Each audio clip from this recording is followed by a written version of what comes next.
C'est une date importante. Vous savez, les journalistes, les observateurs, depuis 3 ans, nous disaient le sang est éclaté. Un certain nombre d'articles dans les hebdomadaires étaient sortis de façon redondante en expliquant que quoi qu'il arrive, eh bien, les constellations du centre continueront de se développer. Et personne ne croyait qu'à un moment ou à un autre, on soit capable de se réunir, de gommer nos différences et de rassembler ces hommes et ces femmes qui ont des valeurs. Vous verrez, elles vous seront présentées tout à l'heure par Jean-Marie Cavada. Et que ces valeurs, Guillaume Pelletier, dans le sondage qu'il vient de nous présenter, correspondent à une attente des Français. Et si je peux me permettre un tout petit mot avant de vous parler des statuts, quand on voit que l'affaire de la justice fiscale, de la justice sociale, sont parmi les valeurs justement qui sont ressenties par les Français comme des vraies valeurs centristes, c'est ce sur quoi nous avons porté l'effort à l'Assemblée nationale depuis plus de 3 ans, en particulier sur toutes ces propositions, sur la règle d'or, sur le bouclier fiscal, sur les niches fiscales, n'est-ce pas mon cher Charles? Et tout à l'heure, on aura l'occasion d'en parler. Ce qui montre que ces petits cailloux blancs que nous avons semés, eh bien, vous voyez qu'ils se retrouvent dans l'opinion, et c'est important d'avoir, me semble-t-il, des signaux d'identification très forts. Pour autant, l'effort à accomplir est très important si on veut être capable de bâtir cette alternative. Guillaume Pelletier disait à l'instant 15 à 18% des Français qui sont intéressés par l'offre centriste. Alors, depuis plusieurs mois, nous avons travaillé. D'abord, je voudrais dire qu'il y a eu un état d'esprit extrêmement constructif parmi tous ceux qui ont dit il faut que l'on se mette autour d'une table. Je n'étais pas eu tout seul dans le groupe des statuts. Jean-Christophe Lagarde, qui vient d'arriver, y a pris une part extrêmement importante. Jean-Marie Bockel animait ce groupe. Parce que si on veut faire une confédération du centre, il faut premièrement que chaque parti politique qui va constituer cette confédération du centre n'imagine pas que ce parti va disparaître, va se dissoudre. Bien au contraire, nous avons travaillé de façon à ce que chaque famille politique qui va constituer cette confédération du centre continuera bien sûr d'exister, au moins pendant une phase transitoire. Et l'exercice était d'autant plus complexe que vous savez que l'élection présidentielle est dans une année. Et donc, rassembler comme ça des femmes et des hommes, éclater, ça n'était pas chose simple. Alors, Yvan l'a très bien dit en démarrant, 3 groupes.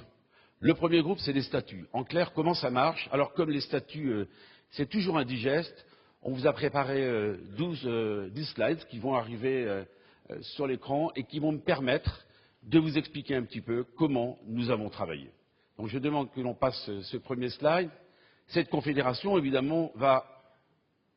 Peut-être un petit problème technique. Ça arrive. Voilà.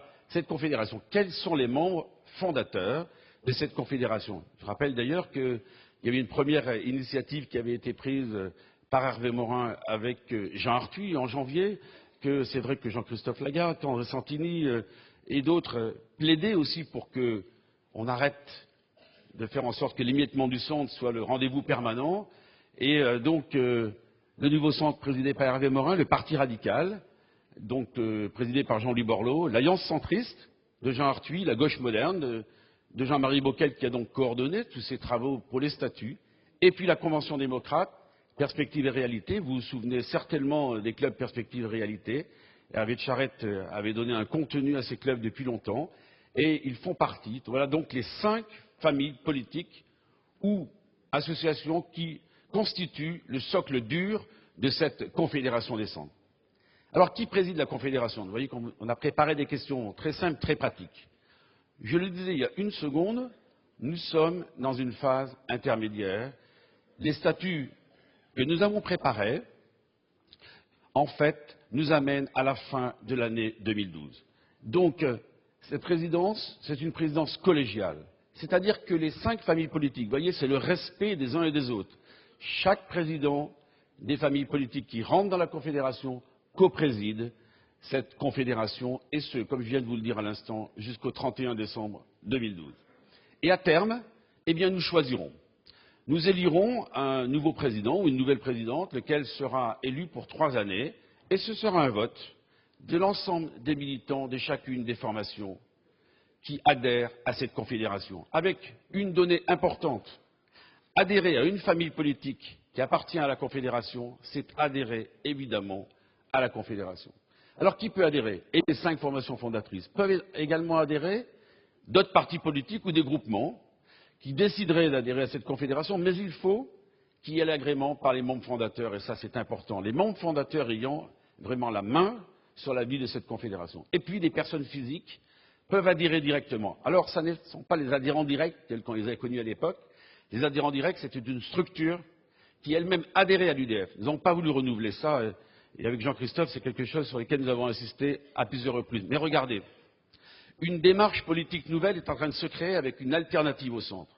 Il y a des hommes et des femmes qui n'ont jamais adhéré à un parti politique et qui peuvent être intéressés par notre démarche.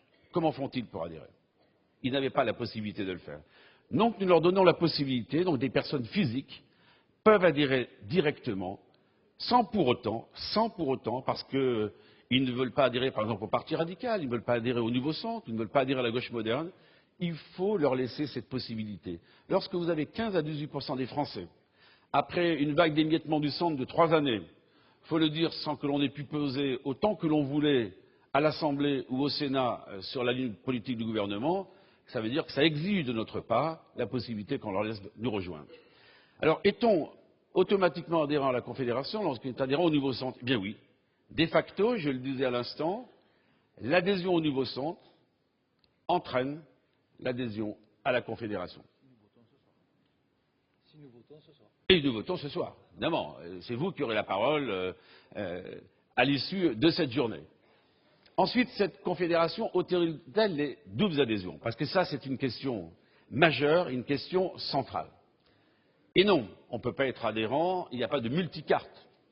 Lorsque vous êtes adhérent au Nouveau Centre, vous n'êtes pas adhérent, c'est dans nos statuts, eh bien, est très clairement précisé le fait que vous ne pouvez pas adhérer au Nouveau Centre et à une autre famille politique simultanément.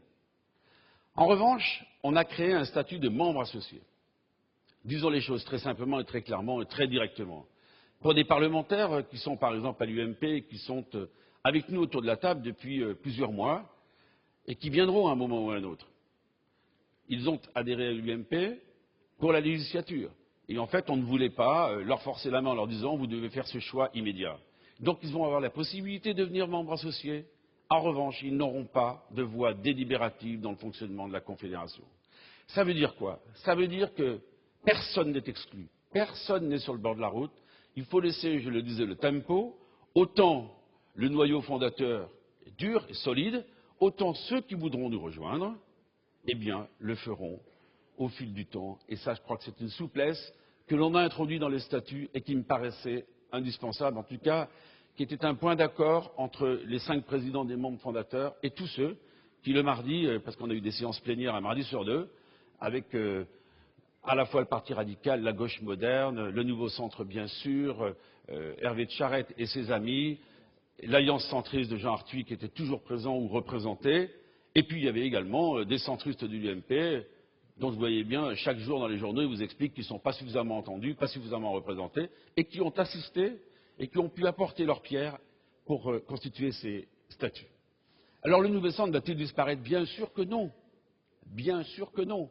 Puisque vous l'avez compris, jusqu'au 31 décembre 2012, ce sont des statuts provisoires, et le Nouveau Centre est là, continue, peut-être, je ne sais pas, peut-être qu'à l'issue du 31 décembre 2012, il n'y aura plus qu'une seule formation unique du centre tel qu'on l'avait créé au temps de l'UDF. Nous verrons.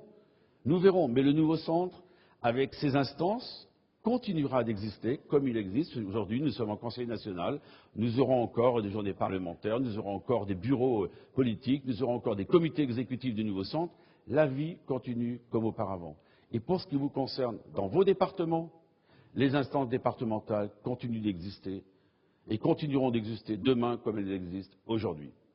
À quelle date cette confédération va-t-elle entrer en fonctionnement? Donc là, c'est un mois majeur que celui du mois de mai. Nous sommes le 7 mai. Si vous le voulez bien, on adoptera ces statuts cet après-midi. Nos amis du Parti radical, c'est le week-end prochain, le 14 et 15 mai. La Convention démocrate donc d'Hervé de Charette se réunira le 25 mai. La gauche moderne le 28 mai. Donc vous voyez, toutes les semaines, il se passe quelque chose, non pas au Galeries Lafayette, mais autour du centre. Et puis l'Alliance centriste a choisi la date du 2 juillet. Il est même précisé un peu plus loin dans les statuts que cette confédération sera opérationnelle, sera fonctionnelle, dès que 4/5 des membres fondateurs, auront ratifié ces statuts. Ça veut dire, très simplement, qu'à la fin du mois de mai, la confédération sera portée sur les fonds baptismaux et existera. Donc vous voyez que opération quand même rapidement menée, rondement menée, mais pour autant, on a pris, je pense, le temps de la réflexion. Alors, les instances dirigeantes, c'est un peu ce que vous connaissez pour la Confédération, on a simplement, pour le nouveau centre, pardon, on a simplement changé un petit peu les noms. Il y a un Conseil national. Le Conseil national, c'est comme celui de ce matin, il définit les orientations politiques et il adopte le projet politique. Ce Conseil national, eh bien, il y aura des représentants des départements. Tous ceux qui ont un mandat électif feront partie de ce Conseil national. Ça va faire du monde. C'est vrai qu'on en a discuté longuement.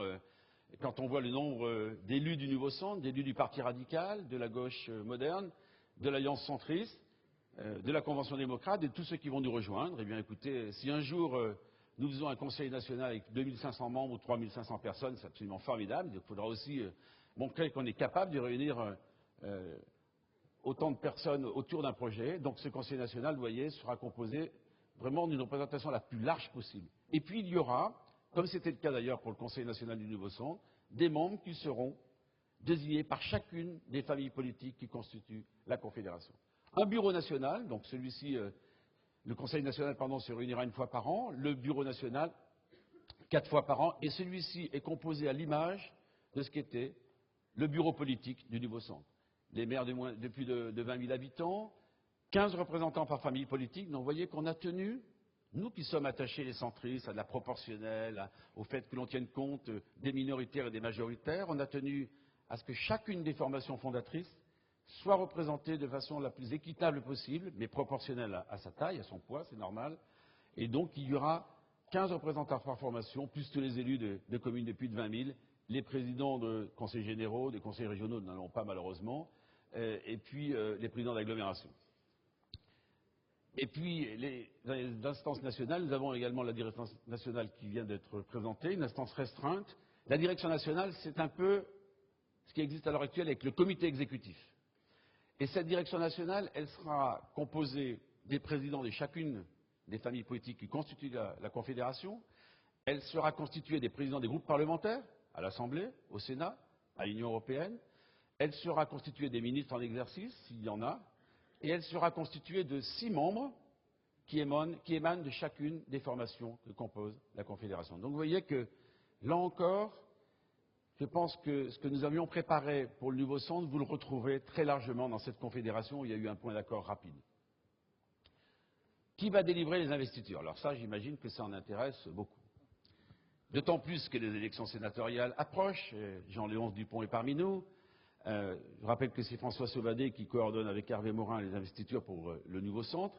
Donc là, sans plus attendre, il va y avoir une commission d'investiture un peu provisoire qui sera composée de représentants de chacune des familles qui constituent la Confédération et qui va travailler sur les investitures pour les sénatoriales, il y a urgence, et les investitures surtout sur les initiatives. Donc ce travail a déjà été initié sous l'égide de François Sauvadet, d'Hervé Morin bien sûr, des représentants du Parti radical. Bref, chaque famille évidemment est représentée. Au Sénat, je parle sous le contrôle de Jean-Léonce Dupont, le président du groupe Union centriste au Sénat, avec François Sauvadet, avec bien sûr le président du groupe centriste, je l'ai dit tout à l'heure, et sont réunis, et Jean-Léonce, qui est le coordinateur des sénateurs centristes du nouveau centre à l'Assemblée. Bref, ce travail est en train d'être fait. Ayez déjà dans vos têtes, les uns et les autres, que pour préparer les élections législatives de 2012, eh bien, il va falloir faire ce travail rapidement. Et Dominique Moïse, qui, au niveau du nouveau centre, travaille beaucoup sur les élections, en liaison avec ses collègues des autres familles politiques, vont mettre avant l'été au point une maquette politique pour voir vraiment comment on gomme les problèmes de conflit qui pourraient éventuellement intervenir, parce que si on est 5 autour de la table, c'est moins facile que si on est tout seul. Et puis il y aura des instances d'arbitrage, il pourra y avoir des frottements, des primaires, bref, on n'en est pas là. Sachez que nous n'avons pas souhaité attendre cette commission d'investiture, elle est déjà opérationnelle. Je pense, Jean-Léonce, pouvoir, en parlant sous ton contrôle, dire qu'un vrai travail a déjà été effectué et va nous permettre justement d'avoir des nouvelles perspectives en vue d'avoir un groupe centriste fort au Sénat à la rentrée prochaine. Quel sera le nom de la Confédération? Aujourd'hui, j'en ai pas à vous donner. Et d'ailleurs, s'il y a des belles propositions qui émanaient de la salle, vraiment, ça nous arrangerait bien. On a un travail qui a été confié donc, par le bureau provisoire de la Confédération, ou du moins ceux qui, pour l'instant, la copilotent. Et nous avons mis des agences de communication. Il y a des premières propositions qui arrivent. écoutez, c'est important, le nom d'une nouvelle famille politique. Et il ne s'agit pas de se planter, hein, pour dire les choses très simplement et très clairement. Est-ce qu'on doit rassembler des sigles émanant de chacune des familles existantes? Est-ce qu'on doit partir sur quelque chose de nouveau? Est-ce qu'on doit essayer de sortir un slogan fédérateur? Est-ce que ce slogan doit être en phase avec l'opinion en vue de la préparation de la présidentielle de 2012? Bref, tout cela mérite un peu de réflexion, mais en tout cas, avant quelques semaines, il faudra trancher. Quel sera le projet politique de la Confédération? Mon ami Jean-Marie Cavada va intervenir dans un instant sur les valeurs et le projet, donc il les développera un peu plus.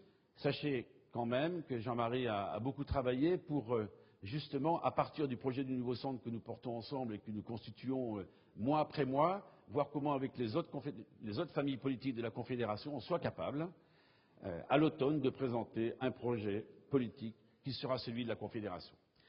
Et il vous en dira donc un peu plus tout à l'heure, donc je ne vais pas prendre son temps de parole. Enfin, la Confédération aura-t-elle un candidat à l'élection présidentielle? Permet de vous rappeler une chose. C'est qu'en janvier dernier, lorsque nous avions adopté ces premiers statuts de Confédération, c'est quelque chose qu'on avait marqué noir sur blanc. Il est indispensable qu'on soit représenté aux élections présidentielles. Une famille politique qui n'a pas de candidat aux élections présidentielles, comment fera-t-elle demain pour se faire entendre? Alors, ce n'est pas en tout cas 2 mois avant que l'on peut choisir un candidat ou une candidate, sachant que vous voyez que les socialistes vont démarrer leur primaire et devraient choisir leur candidat à l'automne.